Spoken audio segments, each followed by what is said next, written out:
കൊച്ചി വിമാനത്താവളത്തിലെത്തിയ പ്രവാസിയെ തോക്ക് ചൂണ്ടി ഭീഷണിപ്പെടുത്തി കാറിൽ കയറ്റി മർദ്ദിച്ച് ഫോണും ബാഗും തട്ടിയെടുത്ത ശേഷം വഴിയിൽ ഉപേക്ഷിച്ചു. ഇന്നലെ പുലർച്ചെ 1 മണിയോടെ എയർ ഇന്ത്യ എക്സ്പ്രസ് വിമാനത്തിൽ ദുബായിൽ കൊച്ചി വിമാനത്താവളത്തിലെത്തിയ കാസർഗോഡ് കിഴക്കേക്കര സ്വദേശി മുഹമ്മദ് ഷാഫിയെയാണ് അജ്ഞാത സംഘം തട്ടിക്കൊണ്ടുപോയത്.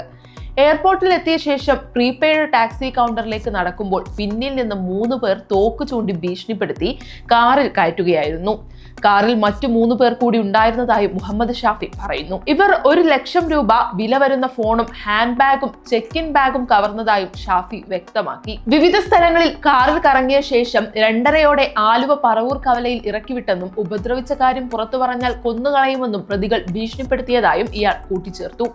UAE അജ്മാനിൽ കാസർഗോഡ് മലപ്പുറം സ്വദേശികൾ ചേർന്ന് നടത്തുന്ന കോഫി ഷോപ്പിലെ ഡെലിവറി ബോയിയാണ് ഷാഫി.